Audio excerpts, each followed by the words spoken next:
दोस्तों आज हम बात करने वाले हैं G20 से संबंधित। G20 की अध्यक्षता भारत कर रहा है। इसके बाद अगली अध्यक्षता कोई और करेगा।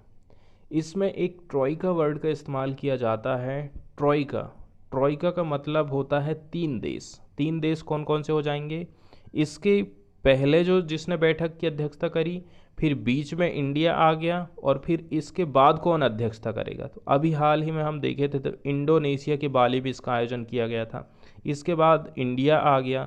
फिर इसके बाद अगली जो बैठक रहेगी किस देश में होगी, वो मिलाकर के ट्रॉइका का निर्माण करते हैं। तो यहाँ पर हमने ट्रॉइका से संबंधित चीज़ देखी।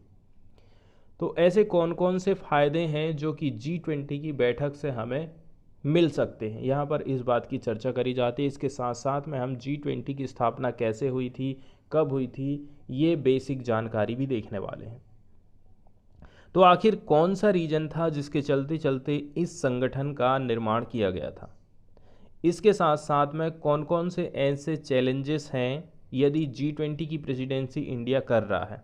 इसके साथ साथ में कौन कौन से जो इशू हैं, जैसे कि हमारे देश में महंगाई चल रही है, पूरे विश्व भर में रिसेशन बंदी का दौर चल रहा है, इसके साथ साथ में यूक्रेन का कन्फ्लिक्ट चल रहा है। रसिया यूक्रेन का कन्फ्लिक्ट मतलब युद्ध की चर्चा हर तरफ है और उसने सब चीज़ को प्रभावित करके रख दिया है। इस फोरम को किस प्रकार से ये सारी चीज़ें प्रभावित करने वाली हैं? G20 फोरम को इस्टेब्लिश किया गया था 1999 में। इसमें शामिल थे फाइनेंस मिनिस्टर, इसके साथ साथ में सेंट्रल बैंक के गवर्नर। इसमें 7 देश शामिल थे शुरू में। After a meeting in Washington DC, Washington DC में एक मीटिंग हुई थी, उसके बाद इसका फार्मूलेशन किया गया था। ड्यूरिंग इट्स प्रेसिडेंसी, इसकी अध्यक्षता के दौरान इंडिया क्या प्लानिंग करेगा? हम हमारे देश की जो फिलॉसफी है उसको शो करना चाहते हैं। जैसे हम कहते हैं वसुधैव कुटुंबकम, one earth one family one future की हम बात करते हैं। इसके साथ साथ में लाइफ इनिशिएटिव की शुरुआत हमारे देश के द्वारा की गई थी कि हमें ऐसी लाइफ स्टाइल अपनाना है, हम अपनी लाइफ स्टाइल को चेंज करके ही बहुत कुछ हमारी अर्थ को सेव कर सकते हैं। इसलिए लाइफ स्टाइल मूवमेंट चालू किया गया था। इंडिया की जो प्रेसिडेंसी है ऐसे टाइम में आई है as many countries witness inflation. बहुत सारे देश हम देख रहे हैं कि महंगाई से जूझ रहे हैं। इसके साथ साथ में मंदी का दौर चल रहा है, व्यापार वगैरह सब ठप चल रहा है। और ये सारी चीज़ें हो रही हैं किसके द्वारा? रसिया यूक्रेन वार, दोनों के बीच में स्टैंड ऑफ चल रहा है। And European Union and Russia, तो हम देख रहे हैं यूरोपियन यूनियन कंटिन्यू रसिया के ऊपर अटैक करते जा रहा है। यूरोपियन जो कंट्री हैं कंटिन्यू रसिया के ऊपर सैंक्शन लगाते जा रहे हैं। 1 दिसंबर को इंडिया ने G20 की अध्यक्षता ग्रहण किया था। अब पूरी साल भर इंडिया इसकी अध्यक्षता करेगा। इसके बाद फिर कोई अगला देश अध्यक्षता करेगा। अब चूंकि G20 जो फोरम है उसका कोई पार्टिकुलर हेडक्वार्टर नहीं बनाया गया कि किसी देश में इसका हेडक्वार्टर बना देंगे। आप ये समझ लीजिए जो देश इसकी प्रेसिडेंसी कर रहा है वहीं पर इसका हेडक्वार्टर बन गया है। यहाँ पर हमें शेरपा भी सुनने को मिलेगा कि शेरपा इस देश की तरफ से ये शेरपा है, हमारे देश की तरफ से ये शेरपा है। तो शेरपा जो होते हैं किसी भी देश की तरफ से जो लीडरशिप कर रहे हैं, किसी भी देश ने अपना जो प्रतिनिधिमंडल भेजा है, उनको शेरपा कहा जाता है। प्राइम मिनिस्टर नरेंद्र मोदी ने क्या कहा?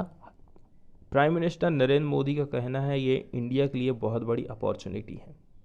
G20 में कौन कौन से देश आ जाते हैं? Argentina, Australia, Brazil, Canada, China, France, Germany, India, Indonesia, Italy, Japan, Republic of Korea, Mexico, Russia, Saudi Arabia, South Africa, Turkey, UK, US और European union.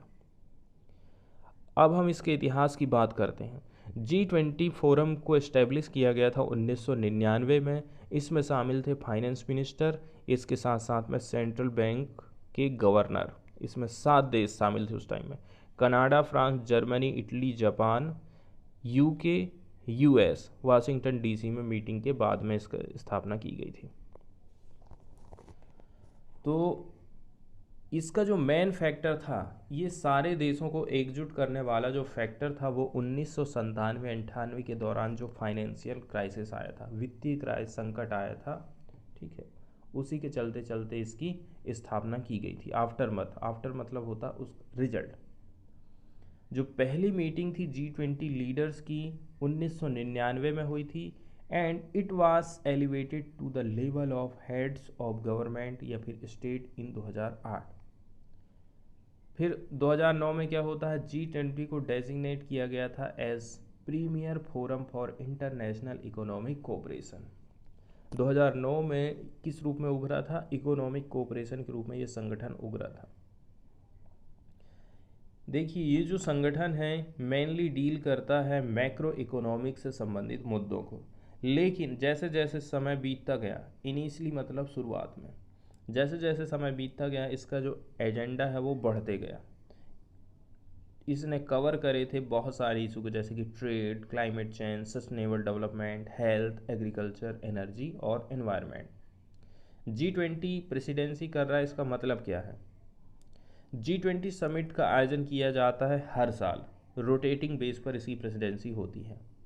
With rest with India for 2023, India 2023 के लिए इसको presidency मिली है। इस group का कोई permanent secretariat नहीं बनाया गया है, and the presidency is supported by previous, current and future holder of the post together called Troikaa. यही चीज़ हमने शुरू में ही आपको बताए थे। पहले किसने किया, पिछले साल की, इस साल कौन कर रहा है और अगले साल कौन करेगा, ये लोग मिलकर के सपोर्ट करते हैं इंडिया का।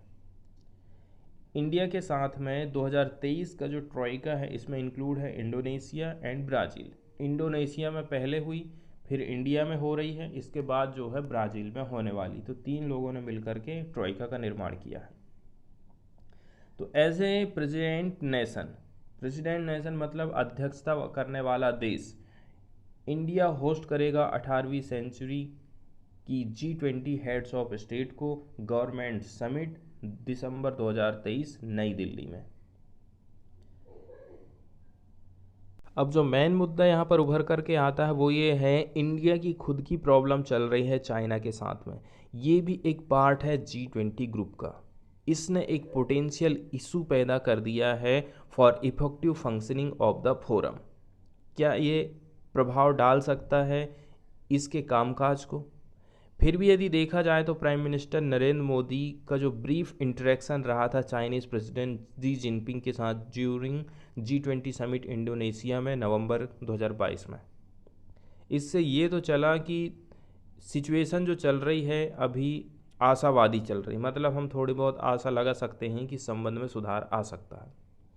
तो कैसे करके G20 फोरम काम करता है, देखिए the processes under G20 are divided into 2 parallel tracks. G20 की प्रोसेस को हम 2 पैरेलल ट्रैक में बांट सकते हैं। एक होता है फाइनेंस टैग, दूसरा होता है शेरपा टैग। फाइनेंस मतलब फाइनेंशियल मुद्दे इसमें उठाए जाएंगे, शेरपा मतलब इसमें जो शेरपा बनाए गए हैं वो लोगों की इसमें बैठक होगी और उन्हीं से रिलेटेड कामकाज इसमें होने वाला है। फाइनेंस ट्रैक जो बनाया जाता है इसमें finance minister and central bank के गवर्नर इसमें बैठते हैं, इनकी मीटिंग पूरे साल भर चलती रहती है। Sherpa who are personal emissaries of leaders, आप इसमें दूत कह सकते हैं, इसमें अपने देश की तरफ से जो लोग भेजे जाते हैं वो लोग शामिल होते हैं। ये ओवरसी करते हैं नेगोशिएशंस को ऑल थ्रू द ईयर, पूरे साल भर इनकी नेगोशिएशन चलते रहेगी। ये एजेंडा का डिस्कशन करते हैं for the summit and coordinate करते हैं सब्सटेंसिव वर्क ऑफ G20 के लिए। G20 का जो मूल काम है उसके संबंधित ये लोग चर्चा करते रहते हैं। अब फिर आ जाता है वर्किंग ग्रुप।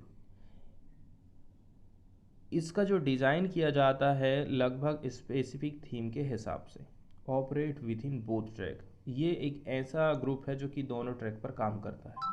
इसमें इंक्लूड है representative from relevant ministries of member nations, इसके साथ साथ में invited guest countries too. Guest countries की तरफ से जो लोग आए हैं, मिनिस्टर्स वगैरह जो आए हैं वो सब इसमें शामिल हो जाते हैं। इसके साथ साथ में इसमें बैठते हैं वेरियस इंटरनेशनल ऑर्गेनाइजेशन, जैसे कि United Nations, Internationally Monetary Fund, इसके अलावा Organisation of Economic Cooperation and Development also participate in working groups.